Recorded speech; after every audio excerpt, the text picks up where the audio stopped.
반갑습니다. 이게 옛날 미플 독서 모임이죠? 네. 그게 이제 이름을 바꾼 거죠. 네, 맞습니다.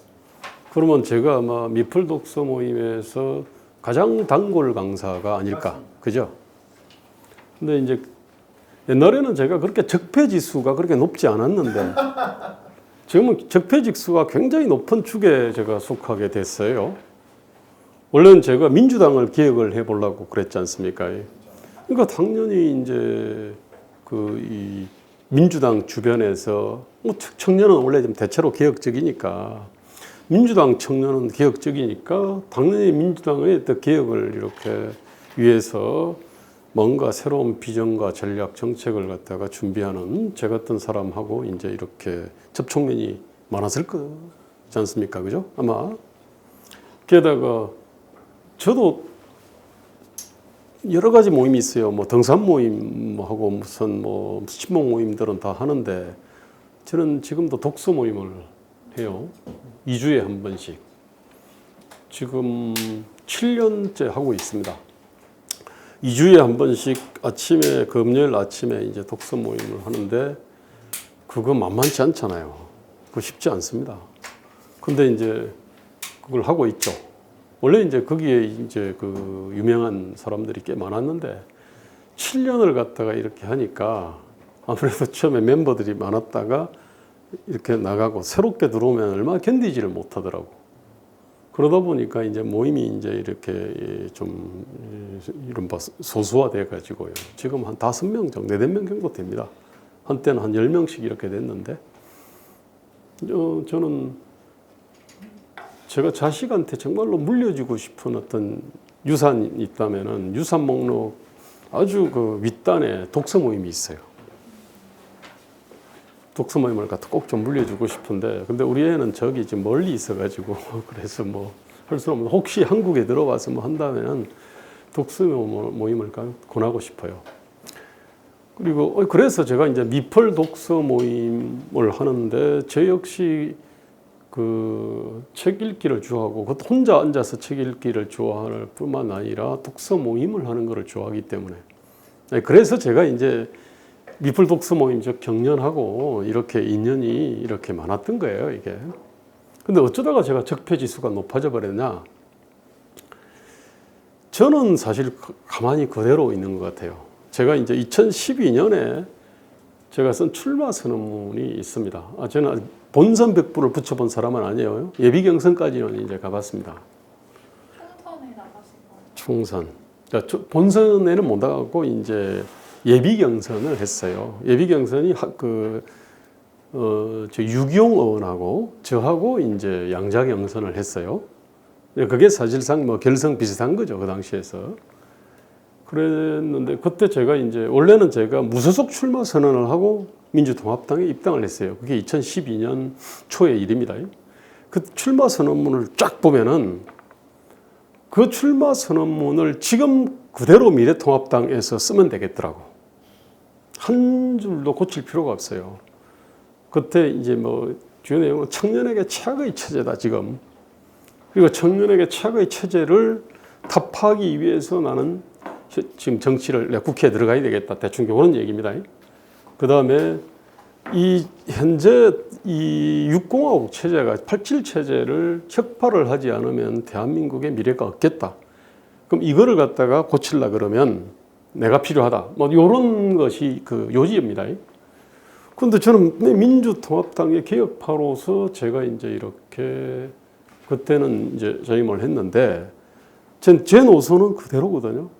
저는 예컨대 그 권력의 이렇게 분산 분권이 필요하다. 너무나 권력이 과잉이고 집중돼 있다. 우리는 그 다음에 기본적으로 성한 사람, 성박 사람으로 이렇게 양분이 돼 있고 성 자체를 무너뜨려야 된다. 성이라고 하는 것이 그게 이제 그 노동기득권, 공공기득권이고 그 기득권을 파고 들어가 보면은 그 안에는 이제 법령이 있죠, 그죠? 법률과 령이 있는데 거기에는 이게 그 과도한 어떤 이 보호 뭐 이런저런 것들이 있답니다.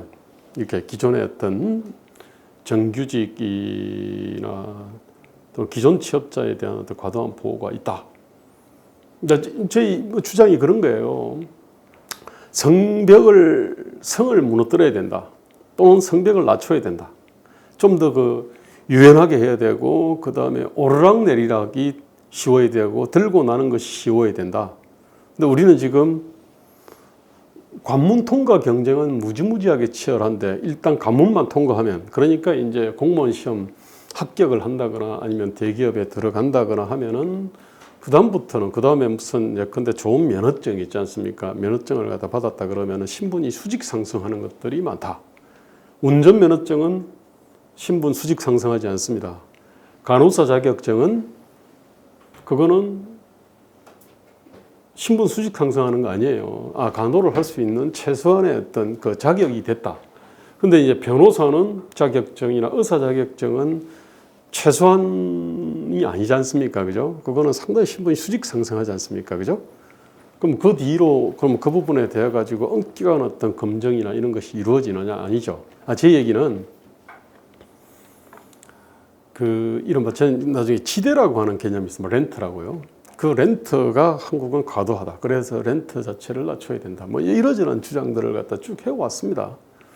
그것이 이제 2012년 출마 선언문의 주된 내용이었는데 지금 문재인 정부는 제 주장과는 거의 정반대로 움직여 왔습니다.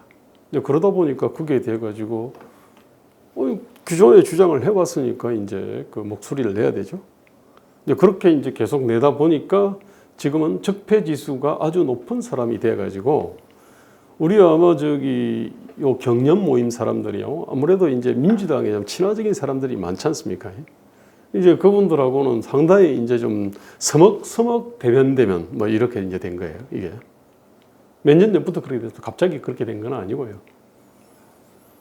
그러다 보니까 제가 원래 가장 단골 강사인데 지난 한 4, 5년 동안 아마 여기에 제가 한번 나올 기회가 없었어요. 제가 한 4, 5년 만에 나오는 겁니다. 이게 지금. 자, 저는 그대로인데 제가 볼 때는 세상이 좀 더 왼쪽으로 가버린 것 같아요. 그 다음에 왼쪽으로만 가면 될 텐데 뒤로 좀 가버린 것 같아요. 저는 어쨌든 앞으로 가려고 하는 사람이고 이제 그렇게 하다 보니까 왼쪽에서 뒤로 가버리니까 저하고는 이제 상당히 거리가 멀어진 거죠. 그러니까 이쪽 관점에서 보면 제가 적폐 지수가 아주 높은 사람이 이제 된 겁니다. 이게. 자, 제 얘기 잠깐 간단히 했고요. 제 소개는 그냥 다른 걸로 대신하고요. 이왕 오늘 요 얘기를 갖고 하니까 요 얘기 갖고 먼저 하겠습니다. 이게.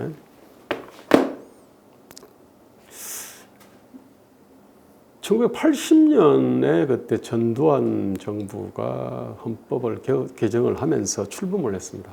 그때 헌법 전문에 보면은요, 그때 뭐냐면 제5민주공화국이라고 하는 어떤 언명이 나와요.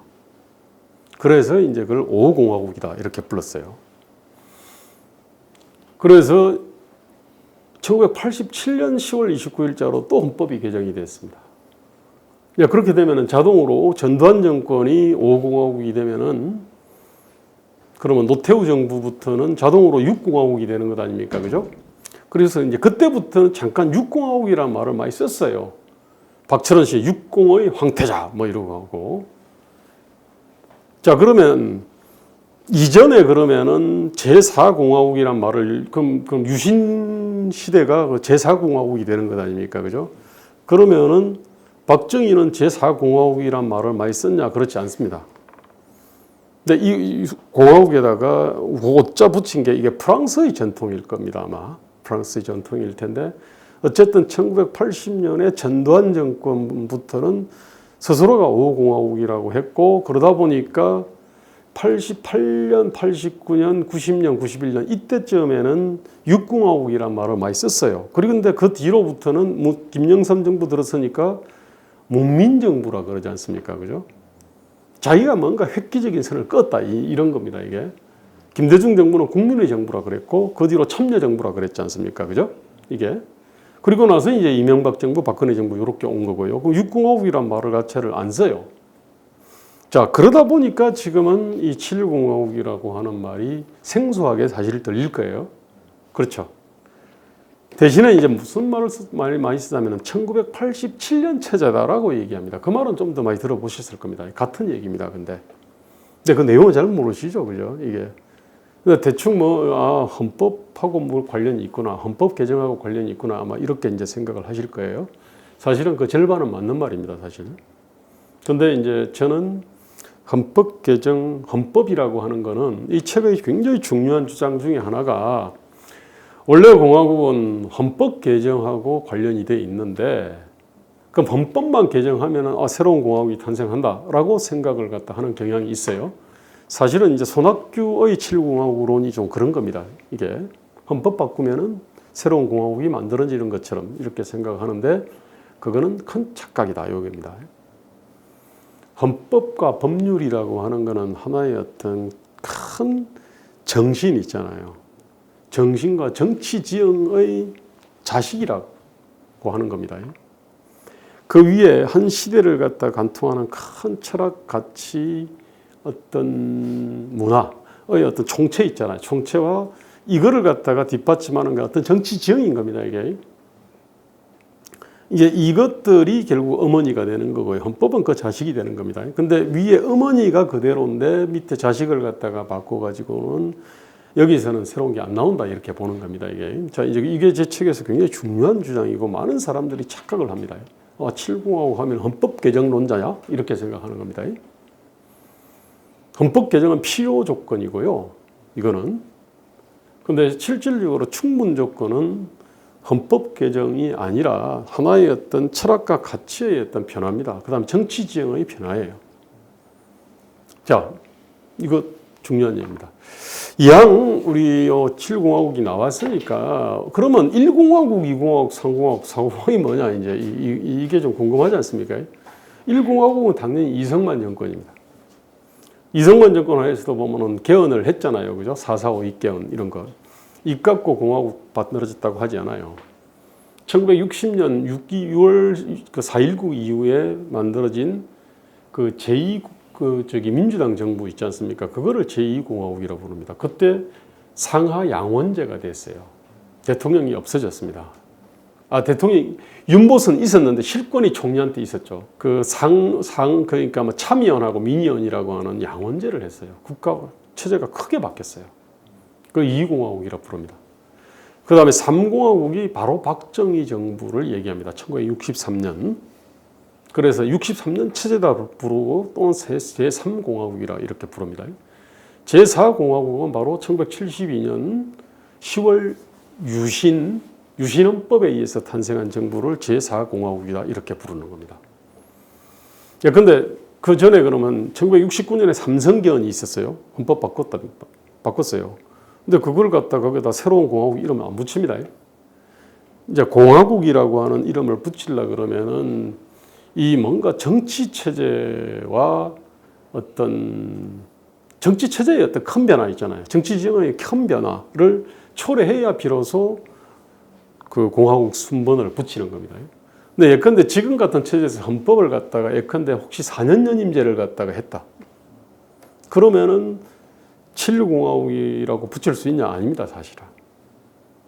그러다가 헌법 개정 몇 개를 한다 하더라도요, 뭐 큰 정치 지형이 바뀌지 않으면은 새로운 공화국이라고 말하지 않습니다. 이게 이제 우리의 어떤 분류법이에요. 근데 의외로 7공화국 얘기하는 사람들은 헌법 조문 뭐 몇 개만 고치면은 뭐 새로운 7공화국이 만들어지는 것처럼 생각하는데 어마어마한 착각이다. 이런 얘기입니다. 자, 아까 7공화국이라는 말하고 1987 체제라고 하는 말하고 이게 거의 같은 말인데 체제는 또 뭐냐 이거지. 체제를 영어로는 레짐이라 그러죠. 그죠? 또는 제도 또는 시스템. 그러니까 체제하고요. 제도하고가 비슷하게 쓰입니다. 그다음 제도하고 시스템이라는 게 비슷해요. 근데 아무래도 체제는 좀 더 큰 개념이고 제도와 시스템이 조금 더 작은 거. 약간 보건의료 시스템이라 이렇게 얘기합니다. 고용은 고용 체제라 그러고 교육 체제도 이렇게 얘기하고 또 한편 교육 시스템, 교육 제도 뭐 이렇게 얘기합니다. 막 섞여 있어요. 근데 체제든 제도든 시스템이든 한마디로 말하면 이거는 구조를 얘기합니다. 구조는 뭐냐면은 마치 이런 것처럼 저는 여기서는 이렇게 자유롭게 걸어 다닐 수 있어요. 그러나 지금 여기는 딱 이 벽에는 막혀 있지 않습니까? 그죠? 이게. 이런 어떤 구조를 체제라고 얘기하는 겁니다. 그러니까, 어떤 문제들이 딱 생길 때 말입니다. 그러니까 이게 체제를 갖다가 느낄 때는 뭔가 딱딱한 벽 내지 구조를 느낄 때, 이렇게 지나가고 싶은데 못 지나가. 그러니까 여기 이제 책에 보면은 그게 정의가 되어 있습니다. 체제는 하나의 구조를 얘기하는 거고, 사람의 어떤 생각과 행동을 강제하거나 유도하는 구조를 얘기하는 거거든요. 이게. 그럼 1987년에 어떤 만들어진 어떤 거대한 구조 내지는 어떤 제도, 이런 것들이 있다는 얘기고, 그게 문제다. 이런 얘기거든요. 자, 1987 체제를 얘기하면은 1987 체제는 보통 헌법을 얘기해요. 근데 사실은 그러면 1987 체제가 이 특성을 알기 위해서 헌법 조문을 갖다가 열심히 그 비교를 앞조문하고 그 이전 헌법하고 지금 헌법하고를 눈 뚫어지게 이게 쳐다보면은 1987 체제의 특징이 보이냐? 안 보입니다. 예컨대 말입니다. 노동상권 있잖아요. 단결권, 단체교섭권, 단체행동권, 이게 노동상권이라 그럽니다. 1987년 헌법에 보면은 딱 명시되어 있어요. 1987 체제의 가장 특징이 뭐냐면은 노동자들의 어떤 권리이익 주장이 굉장히 강해졌고, 노동운동이 강성해졌고, 노조운동이 굉장히 활성화되어 있습니다. 지금은 민간 조직 중에 최대의 조직이 되어 있습니다. 굉장히 큰 힘을 발휘하고 있고, 지금도 지금 사무국장 하신다 그랬나? 민주노총 소속인가요? 그러니까 예컨대 이제 저런 식으로 이렇게 자유롭게 활동할 수 있지 않습니까? 그죠? 그럼 큰 어떤 법에 어긋나지 않으면. 지금 저런 식의 상권자들이 민주노총이 한 6천, 7천 정도 되죠. 그죠? 성직 간부 하면 한 2만 명 됩니다, 사실은. 지금은 더 늘어났을 거예요, 지금은. 엄청난 어떤 파워입니다, 사실은. 이분들이 예컨대 민주노총에 뭔가 반하는 어떤 제도나 정책들을 누가 하자라고 한다 그러면 저런 상근자와 상직 간부들 있지 않습니까? 한 2만 명이 전부 다 달라붙어 가지고 만약에 댓글을 막 써댄다 그러면은 뭐 순식간에 여론들이 바뀔 거예요. 그러니까 어마어마한 힘이에요. 자, 그러면은 도대체 그럼 이게 어디서 왔냐 말입니다. 그럼 87년에 이 헌법 중에 노동상권 보장 요거 때문에 그런가? 근데 문제는 이 조문은요, 5공화국 헌법에도 그대로 있었어요. 그러니까 유신헌법에도 있었어요. 이승만 정부 때부터 있었던 거거든요. 근데 같은 헌법이거든요. 같은 헌법인데, 이게 지금 이전하고 너무 다른 겁니다. 그래서 헌법 자체만 봐가지고는요, 세상의 변화를 모르는 겁니다, 이게. 그러니까 뭐냐면은, 그때는 노동운동 자체가 이렇게 무력화되어 있어서, 아니면은 대한노총이라고 하는 거는 정권의 어떤 하나의 축이었어요. 이게 이승만 정권하고 같이. 그랬는데, 이제 나중에는 이제 정권하고 떨어지고, 일방적으로 이제 그 정권의 어떤 감시를 받거나 탄압을 받거나 뭐 이렇게 됐지 않습니까? 그죠? 이렇게 되다가 1987년을 계기로 해가지고 이른바 이제 민주노동운동이 이렇게 폭발적으로 이제 터져 나온 거지 않습니까? 그죠? 자, 그러면서 같은 헌법은 같음에도 불구하고 지금 엄청나게 어떤 이 다른 이 정치 사회적 현상을 만들어낸 거예요. 물론 이제 그래서 예컨대 노동법 개정 뭐 이런 것들이 있었습니다. 그럼 노동법 개정이 좀 된 게 있어요. 근데 노동법 개정된 거 별로 없습니다. 근데 사실은. 그럼 노동법 개정이 돼가지고 지금 이렇게 민주노조 운동이 강성하냐? 그렇지 않습니다. 민주노조 운동이 강성하고 그 다음에 어떤 우리 근로자 숫자들이 늘어났거든요. 1986년 당시 제가 어떤 대학교 그때 4학년, 5학년 뭐 이럴 때는 1,000만 노동자 총단계를 그랬습니다. 1,000만 노동자예요. 지금 2,000만입니다.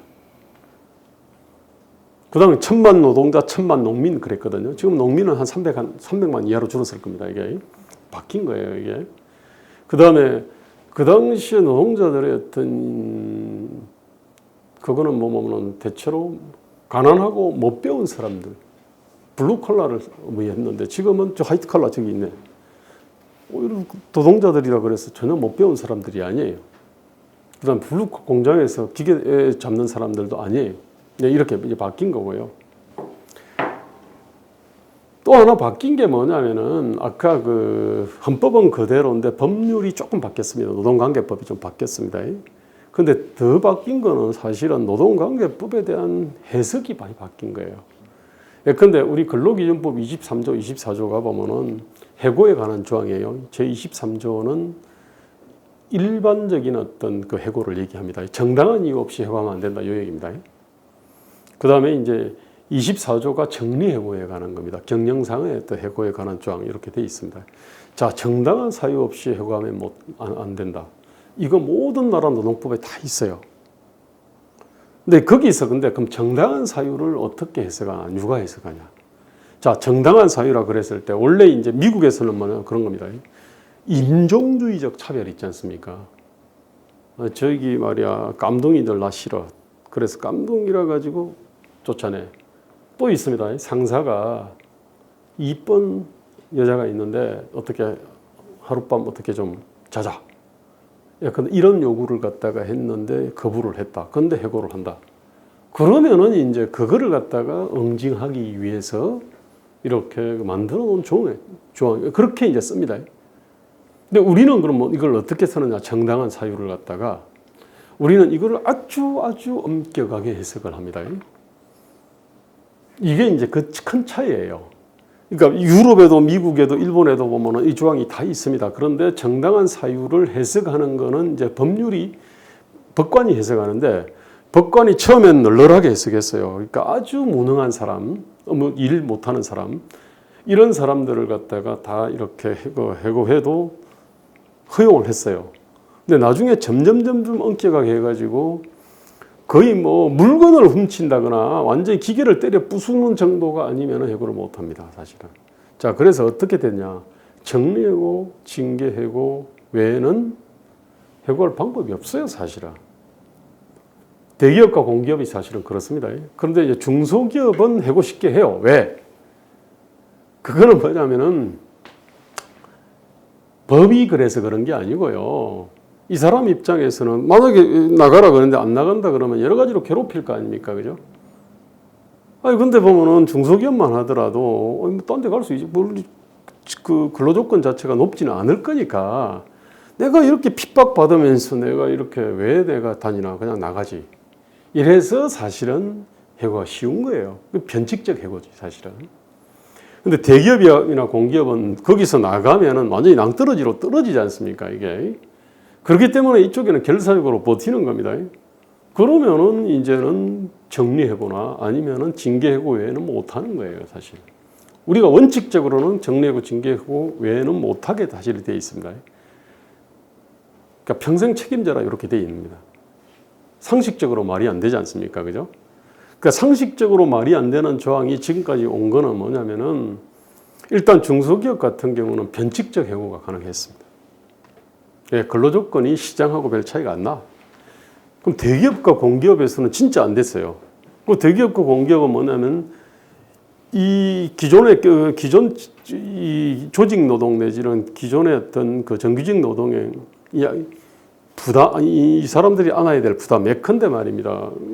아니 상품 서비스 시장이라는 거는 변화부침, 탄생, 소멸, 요동이 심하게 칠 거 아닙니까, 그죠? 근데 그러면은 이거 어떻게 할 수가 없잖아요. 근데 우리가 조선산업이 갑자기 뭐냐면은 저기 그 뭡니까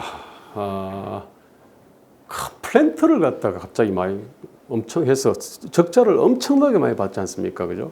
왜 그랬을까? 사실은 플랜트가 엄청나 고부가가치가 맞아요. 근데 굉장한 어떤 이 경험과 기술이 필요하거든요. 근데 우리는 경험과 기술이 없는 상태에서도 막 앞부터 뛰어들어가지고 엄청난 적자를 받거든요. 이게 조선산업의 적자의 내용입니다, 이게. 왜 그러면 그렇게 했냐면은 조선이 규모가 크지 않습니까? 10,000명, 20,000명 막 이렇게 거느리고 있고 당연히 노동조합이 힘이 세요. 근데 이제 딱 조선 경기라고 하는 거는 이거 깔아앉게 돼 있잖아요. 중국이 치고 올라오니까 저부가가치 선박들은 경쟁력을 잃게 돼 있지 않습니까? 그러면 다른 나라 같은 경우는 경쟁력을 잃었다 그러면은 사실은 거기서 구조조정을 합니다. 근데 한국은 이게 안 돼. 이게 안 되니까 뭐냐면 새로운 어떤 그 일거리를 찾아야 될 거 아닙니까? 그러니까 뭐냐면은 굉장한 리스크를 갖다가 안고서 블렌트에다 다 뛰어든 거야.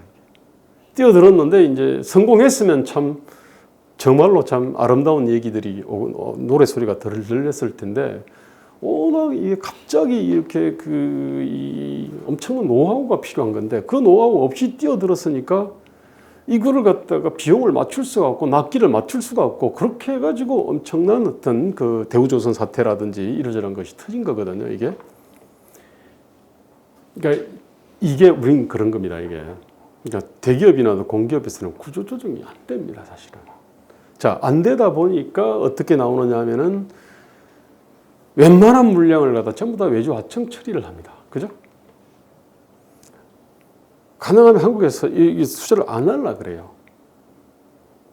이게 이제 저쪽으로 가고 그다음에 그 해외로 나가고 아니면 외주 하청을 시키고 아니면 비정규직 있지 않습니까? 이 사람들을 쓰고 그래도 안 되면은 새로운 어떤 이 먹거리를 일거리를 찾아야 될 거 아닙니까? 일감을 찾아야 될 거 아닙니까? 그러면서 이제 기술도 없는데 무리하게 플랜트라든지 이렇게 이제 막 진출을 하는 거예요.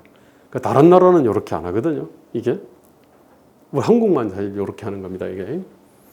이게 뭐냐면은 가까이는 헌법 때문에 그런 게 아니에요. 밑에 법률이 있고 그 다음에 법률도 아니고 법에 대한 해석이 달라진 거예요. 그럼 법에 대한 해석이 왜 달라졌나? 그거는 한국 노동운동이 강성하기 때문에 그렇습니다. 한국 노동운동 굉장히 전투적입니다. 뭐 골리앗 크레인을 갖다가 이렇게 타고 올라가서 점거를 하고 그 안에서도 지금 뭐 올라가서 고공농성이 우리한테는 아주 일상입니다. 다른 나라 이런 경우가 없습니다. 뭐 하다 보면은 쌍용차는 그때 이제 구조조정을 할 때 2009년에 거의 어떤 전쟁 상황이 벌어졌지 않습니까? 그죠? 헬리콥터 뜨고 뭐 그냥 그랬어요. 그때 그 사람들 도장 공장 있잖아요. 페인트 공장을 갖다 점거를 했습니다. 자동차 회사에서 페인트 공장은 엄청난 인화물질이 있습니다. 신나가 가득 들어 있어요. 그 안에다가 차를 갖다 풍덩 담가 가지고 차를 이게 도장을 하거든요. 이게 자동차 공장 캐패시티는 원래 도장 부스의 캐파시티입니다. 이게 그 도장 부스에는 엄청난 인화물질이 있어요. 그래서 이제 그다가 불을 꺼 놓으면은 그냥 자동차 반경 500m가 초토화된다는 게 정설입니다. 근데 이제 그래서 도장 공장 근데 그 도장 공장을 점거를 했거든요. 그건 완전 목숨을 갖다가 건 행위입니다. 이게 대우자동차는요 그때 구조조정할 때 맨 먼저 도장 공장을 갖다가 딱 그냥 짓겠습니다. 문 2중, 3중, 4중으로 해놓고 나서 노조가 못 들어오게 딱. 근데 쌍용은 뭐냐면 구조조정할 때 그런 거 없으니까 노조가 제일 먼저 그 도장 공장을 점거를 했습니다. 그 얘기는 뭐냐면 목숨을 거는 거예요. 수십 명이 아니라 수백 명의 목숨을 갖다가 걸고 하는 거거든요. 이렇게 치열하게 하지 않습니다. 왜 그러면 이렇게 하나? 한국인들이 워낙 이렇게 근성이 아주 강인해서 그러냐? 그렇지 않습니다. 한국은 노동시장 자체가 성안과 성벽 밖으로 나눠져 있어요. 대기업이나 공기업은 근로조건이 하는 일에 비해서 굉장히 높습니다. 그런데 중소기업은 아주 낮아요. 제가 얼마 전에 14년 된 자동차에 미션을 갖다가 갈았습니다. 자, 자동차에서 제일 어려운 게 이제 엔진하고 미션인데 원래는 미션을 제일 어렵게 봅니다. 변속기를. 자, 그걸 갖다가 현대자동차 AS에 그때 제가 들어갔어요. 그것도 한 2달인가 기다려가지고 오면 안 된대. 그래서 2달 기다려가지고 가보니까 이 미션을 새로운 미션으로 갈라 그러면 한 600만 원 든다 그러더라고. 근데 내 차량의 중고차 가격이 300만 원 안 돼. 미션 600만 원이야. 아니, 그 안에 것만 어떻게 수리하면 안 됩니까? 했더만 안 한다는 거야. 실제로 할 능력이 없어. 근데 얼마 전에 제가 이제 미션을 갖다가 99만 원에 갈았어요. 90만 원 플러스 부가세 9만 원 해가지고.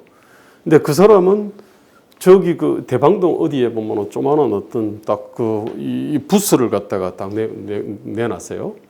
그래서 이제 미션을 하니까 어떻게 하냐 했더만은 미션을 뜯어가지고 그 안에 고장난 부품들만 몇 개를 고친다는 거야. 그 굉장한 노하우가 필요합니다.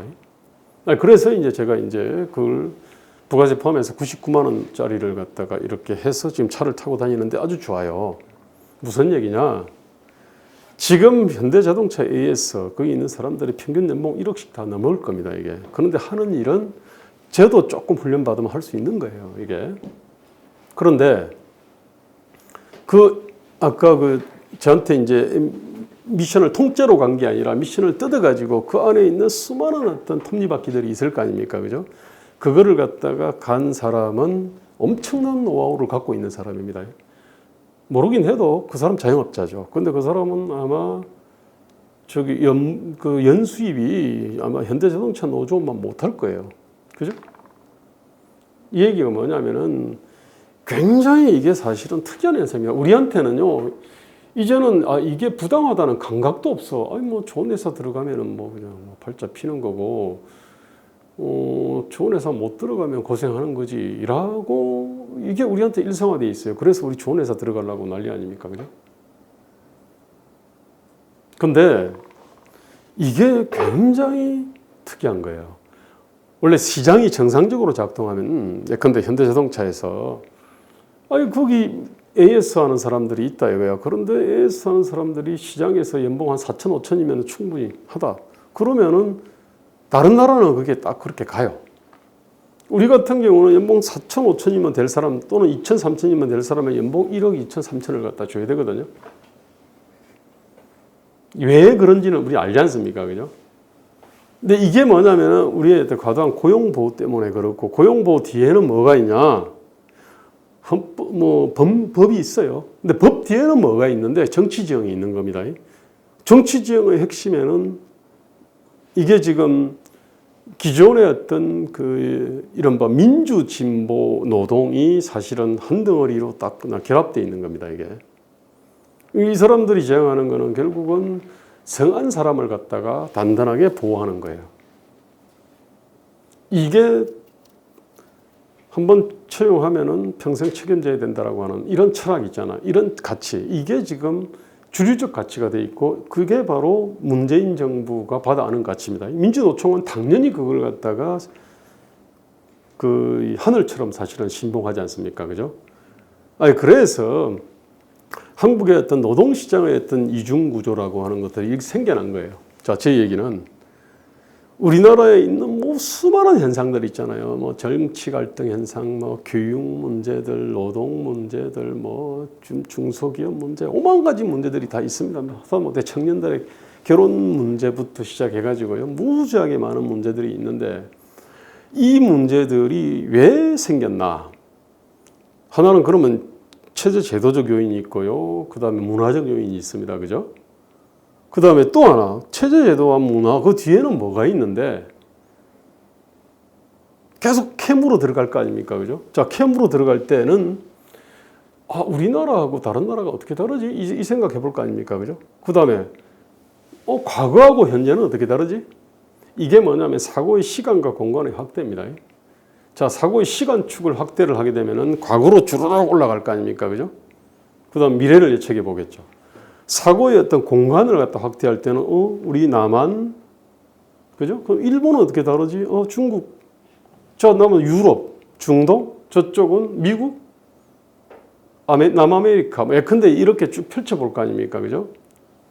그러니까 모든 문제는 이제 원래 사고의 시간과 공간을 갖다가 확대를 해가지고 이제 사고를 갖다가 하는 겁니다. 근데 이 습성이 무지무지하게 사실은 중요한데 의외로 이게 몸에 잘 안 배여요. 저도 처음부터 그랬던 건 아니고요. 나이가 들면서 어떤 문제가 있으면 이 문제가 왜 발생했을까? 그죠? 또 왜 발생했을까? 그 다음에 원인 하면 그 원인은 또 어떻게 발생했을까? 이렇게 물을 거 아닙니까? 그죠? 자, 이렇게 묻습니다. 동시에 어떻게 사고를 전개하느냐 하면은 사고의 시간과 공간축을 키우는 겁니다. 일본은 어떻게 하지? 미국은 어떻게 다르지? 유럽은 어떻게 다르지? 과거하고 현재 어떻게 다르지? 모든 문제를 사고를 갖다 이렇게 입체적으로 이게 전개를 갖다가 하는 거예요. 이게 이제 제가 20대 때는 이런 게 아니고 30, 40, 50 나이가 들면서 이제 이런 어떤 일들을 갖다 이 어떤 문제를 생각할 때 이런 거를 갖다가 무수하게 해본 거예요. 이게 어떤 문제가 있으면 이게 체제 제도의 문제냐 사람의 문제냐. 사람을 와장창 사람의 문제라면 사람을 바꾸면 돼. 그죠? 체제 제도 문제라 그러면 사람 바꿔도 잘 안 됩니다. 예, 근데 지금 보면 총선 시기예요. 엄청난 물갈이를 합니다. 그죠?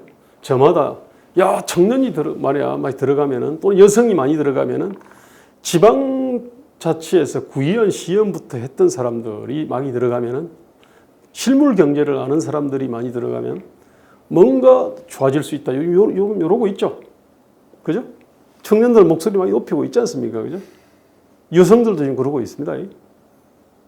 시의원, 구의원 출신들도 그러고 있어요. 그 다음에 실물 경제 아는 사람들도 뭐 다 그러고 있습니다. 이게 뭐 등등등 하여튼.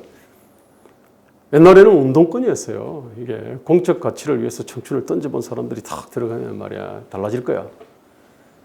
그랬는데 한국이 역대 물갈이가 전 세계에서 가장 심한 물갈이를 하는 나라입니다. 평균 국회의원 교체 비율이 40에서 45%쯤 됩니다.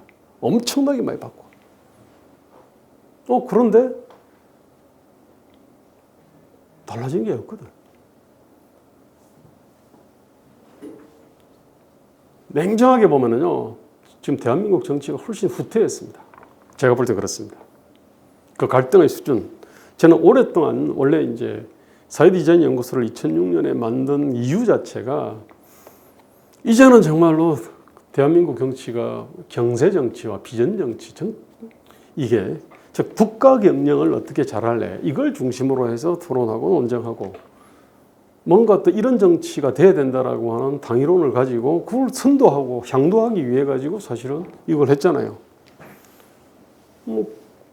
그 다음에 종합적 경제 방향 있잖아요. 아까 제가 노동 하나만 얘기했는데 사실은 노동이 이게 어떤 법하고 연결이 되어 있습니다. 그 다음에 시장하고 연결이 되어 있어요. 저 경제하고 연결되어 있지 않습니까? 아까 산업 기술하고 연결되어 있고 쫙 연결되어 있는데 이런 어떤 연관들을 갖다가 제대로 파악하지 못해서 문제다. 그래서 저는 이제 그런 연관을 전체 파악하는 거 이런 거를 갖다가 이제 종합적 경제 방향이다라고 얘기합니다. 정책 전문가는 많은데 사실은 그 정책 전문가들이 그 많은 사람들하고 이렇게 커뮤니케이션이 되는 사람, 그 사람들하고를 그럽니다. 자동차 회사에서는 그걸 알아요. 자동차 타이어 전문가, 엔진 전문가, 브레이크 전문가, 에어컨 전문가, 시트 전문가가 탁 만나가지고 지들이 생각하는 좋은 시트, 좋은 엔진, 좋은 미션 만들면 차가 굴러가느냐? 굴러도 안 가요. 이유 알죠, 그죠? 사람한테 말의 심장 갖다 붙이고 물갈퀴는 저기 오리발 갖다 붙이고 하면은 그러면은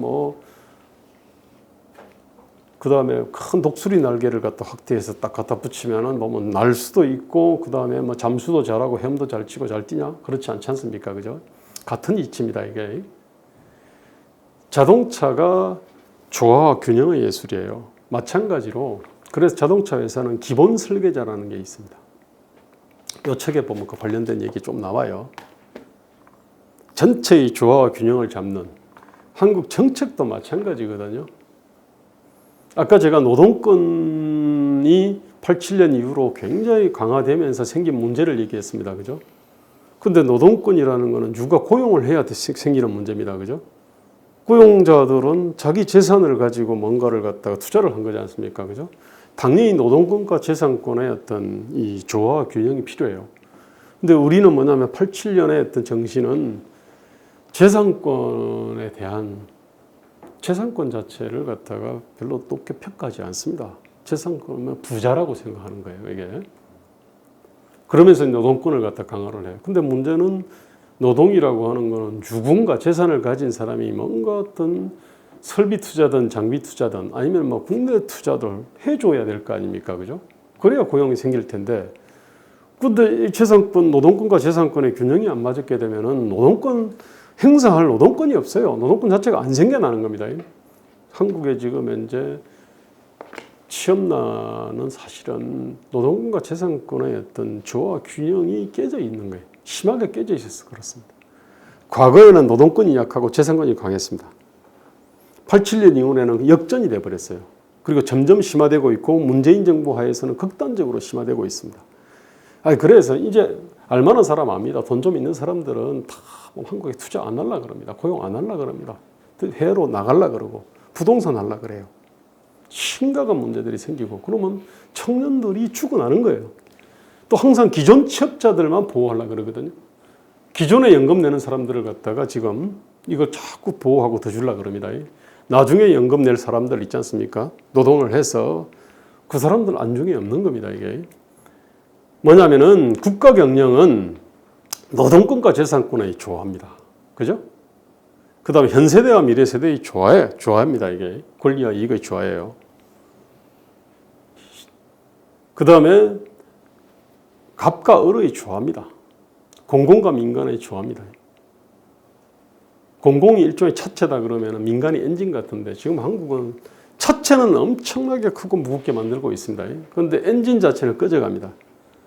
여기서 대한민국의 수많은 어떤 이 경제적인 저성장의 문제들이 사실 여기서 다 나옵니다. 이게 제 얘기는 이게 아까 87 체제의 어떤 주요한 문제들을 갖다가 제가 이제 그렇게 분석한 거예요. 이 책에 보면 쫙 있습니다. 이게 노동권과 재산권이 어떻게 되고 자유권하고 뭐 어떤 게 어떻게 되고 그런 내용들이 쫙 있어요. 그 베이스에 흐르는 철학 가치들 있지 않습니까? 이런 부분들을 갖다가 쭉 정리를 했고 그것하고 지금 현재 경제 사회적인 어떤 현상하고를 관계를 갖다가 제가 쭉 설명을 했습니다.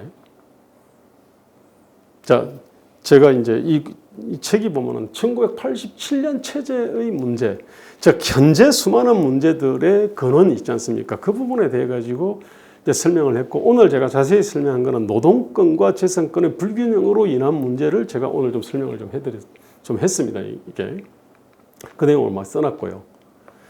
그 다음에 가장 중요한 거는 사고의 방법과 관련해서 사고의 시간과 공간의 확대가 필요하다. 모든 문제를 볼 때는 그 뿌리가 뭐냐 말이야. 이게 사람의 문제냐, 제도 문제냐, 그죠? 그럼 사람을 바꾸면 해결할 수 있나? 아니냐. 이거 중요한 문제지 않습니까, 그죠? 자, 그리고 이런 사람 문제, 제도의 문제다. 이 고민을 하고 그 다음에 이제 아까 다른 나라는 도대체 어떻게 되는 거지? 과거에는 어떻게 되는 거지? 요렇게 사고를 전개를 갖다가 해야 되는데 잘 안 해요. 근데 제가 이제 그걸 갖다가 쭉 해본 겁니다, 이게. 또 하나 뭐냐면 아까 우리는 지금 정책 전문가가 중요하다는 얘기 알고 있는데 사실은 지금 한국에 필요한 거는 경제가 필요해요. 종합적인 어떤 수많은 정책 전문가들하고 커뮤니케이션이 되는. 저는 원래 이제 노동과 공공 전문가로 인식되어 있습니다. 당연히 어떤 그 노동 관련된 연구자들과 농객들이 있습니다. 한국노총, 민주노총 출신과 그 연구소 출신들, 그 다음에 무슨 노동경제학 했던 사람하고 뭐 이러저런 사람들이 주로 노동 전문가지 않습니까? 노동 전문가들하고 다 앉아가지고 토론을 합니다. 토론을 해보면 이 사람들은 노동 관련해서 수많은 통계들 있지 않습니까? 뭐 이거 갖고 얘기를 막 해요. 그런데 노동이 타고 있는 기업, 그 다음에 기업은 산업을 타고 있고 산업은 시장을 타고 있지 않습니까? 그죠? 그 다음에 시장에는 수많은 요소들이 결합되어 있지 않습니까? 그죠? 노동권과 재산권의 문제들 있고, 뭐, 그 다음에 규제도 있고, 글로벌 경쟁도 있는데, 여기에 대해서는 놀라울 정도로 무지합니다. 문제는 한국은 대부분 이래요. 자기 어떤 분야는 좀 알아요. 근데 이게 다 연관이 되어 있는데, 그래서 이 종합적 경제 방향에 대한 고민들이 굉장히 중요한데 굉장히 결여되어 있어요.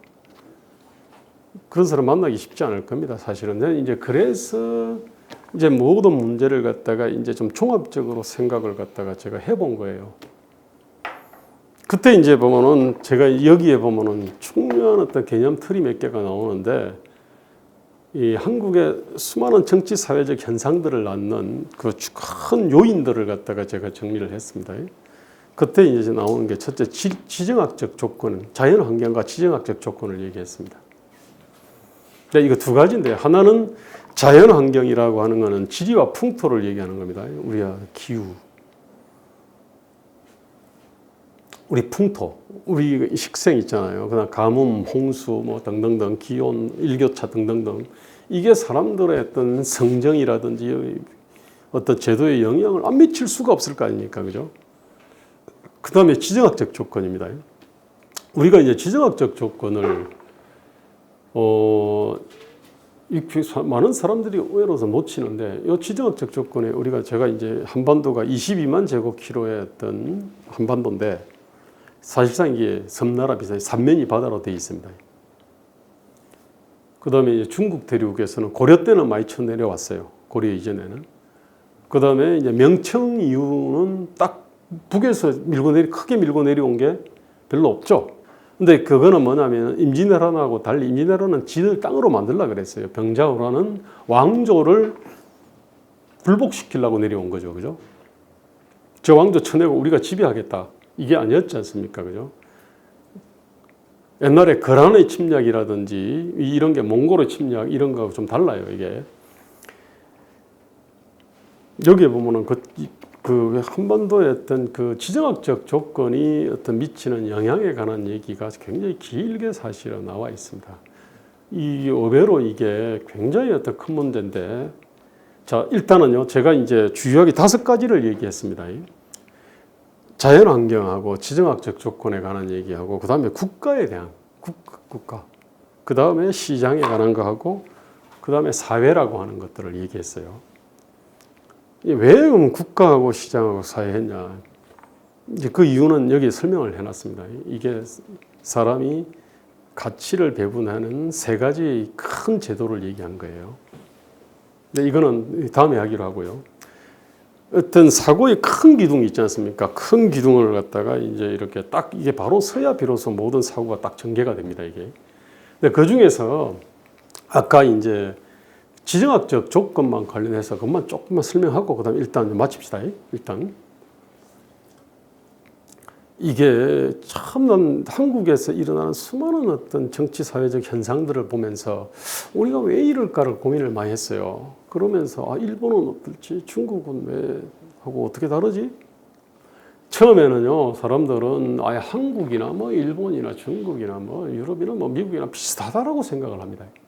지금도 미국에서 공부한 많은 사람들은 아예 뭐 한국 시장하고 미국 시장 비슷하게 생각을 하고, 미국 시장에서 작동하는 제반 어떤 제도 있지 않습니까? 그 규제 별로 없거든 사실은. 뭐 등등등 여러 가지. 그걸 한국에다 그냥 그대로 적용하려고 하는 경우가 많습니다. 근데 사회 이사 제도라든지 뭐 그런 것들 있지 않습니까? 지주회사도 그렇고 하여튼 한국에 맞지 않아요. 근데 이제 제 얘기는 한국이 어떻게 얼마나 독특한 나라인지를 잘 모르더라 이거야. 이 책에서 굉장히 중요하게 하는 얘기가 한국은 갈라파고스다 그랬습니다. 갈라파고스 아시죠? 남태평양에 한 1000km 정도 떨어져 있다 보니까 고립되어 있다 보니까 동식물들이 다 달라요. 한국은 일종의 갈라파고스다. 이거 굉장히 큰 발견이에요, 사실은. 어떻게 보면 이 책에서 핵심 메시지를 갖다 5개 뽑아라면 그 중에 하나가 한국은 갈라파고스다는 얘기입니다. 자, 그럼 왜 갈라파고스냐?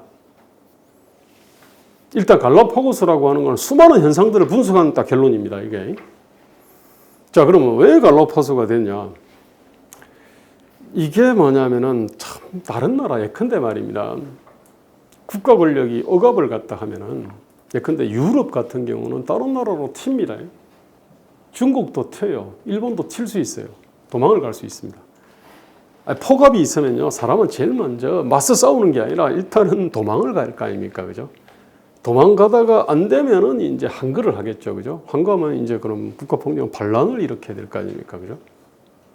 한국은 반란 일으키기가 굉장히 어렵습니다. 일본만 하더라도요, 그 규슈 섬이 있습니다. 이게 한 4만 제곱킬로쯤 되죠. 그죠? 그 다음에 시코쿠가 있지 않습니까? 그 다음에 혼슈가 있잖아요. 뭐 홋카이도는 뭐 얼마 전에 편입된 지 오래 안 되니까 그렇다 치고요. 근데 어쨌든 간에 중앙정부가 말입니다. 함부로 전일적으로 딱 잡아가지고 갑질을 하기가 어렵거든요. 중국 당연히 그렇잖아요. 유럽 더 하죠, 그죠? 유럽은 수많은 정치체들이 한 500개씩 되는 정치체들이 있습니다. 지금도 무슨 공국들 막 있지 않습니까? 나라도 많고. 그 얘기가 뭐냐면요. 중앙의 어떤 전일적 권력이 이렇게 함부로 갑질을 갖다가 못하면은 갑질을 못하면은 서로 거래를 할 거 아닙니까? 그죠? 서로 계약을 맺고 거래를 맺고. 한국은 이게 안 돼. 자, 우리가 지금 뭐냐면 지금 사람들이 그럽니다. 자유민주주의인데 뭐 헌법에서 자유조항을 삭제하려고 그런다 하면서 길길이 뛰는데 문제는 그렇게 얘기하는 사람들조차도 왜 자유민주주의, 자유가 중요한지에 대해서 잘 모릅니다, 사실은. 그러니까 뭐냐면은 유럽을 생각해 보시면 됩니다. 유럽에는 정치체가 500개, 1000개가 되는 거예요, 이게. 그러면은 뭐냐면 최우선적인 거는요, 나와 내 가족과 그 다음에 우리 마을입니다, 사실은. 그 다음에 우리 지역일 거 아닙니까, 그죠? 이렇게 해서 이거의 이익을 이거의 이익이죠. 이것의 그럼 자유와 행복이죠, 그죠? 자유와 행복을 위해 가지고 위에다가 고난을 갖다가 이제 위임하는 형태가 자연스러웠을 거 아닙니까, 그죠? 이게 아니면 서로 전쟁하든지, 그죠? 계약을 맺든지 그렇게 해가지고 서로 주고받든지 이렇게 될 거 아닙니까? 근데 유럽은 그런 전통이 있는데 한국은 이게 없는 겁니다. 그러니까 뭐냐면은 유럽은 기본적으로 자유정신이 있어요. 자유정신은 보충성 원칙하고 딱 붙어 있습니다. 보충성 원칙은 뭐냐면 내가 잘할 수 있는 거, 내가 하겠다는 거는 노타치. 내가 못하는 거, 그 다음에 내가 위임해 주는 거, 그거 계약에 의해 가지고 네가 해. 기본적으로 이제 요런 어떤 딱 개념이거든요. 이게 자유정신이 바탕이 되고 그걸 실현하는 수단이 민주, 공화, 보충성 원칙 이런 겁니다.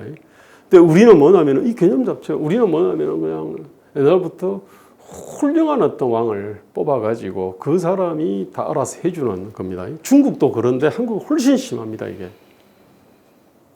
자, 이제 그러면서 수많은 한국 사회의 수많은 특징들이 사실은 이게 나타납니다. 지금 오늘의 어떤 정치 갈등 현상이라든지 지금 이 시간에 벌어지고 있는 어떤 총선 공천 관련된 문제, 그 다음에 지금 현재 어떤 뭐 여야 갈등, 수많은 갈등들이 뿌리가 사실은 이거로부터 사실 이 지정학적 조건과 그로 인한 어떤 이 국가와 권력의 어떤 비대화로부터 사실은 나타납니다, 이게. 자, 이거 자세한 설명은 다음에 하기로 하고요. 일단 이번 시간은 여기까지 하고 다음 시간에 설명을 다시 드릴게요.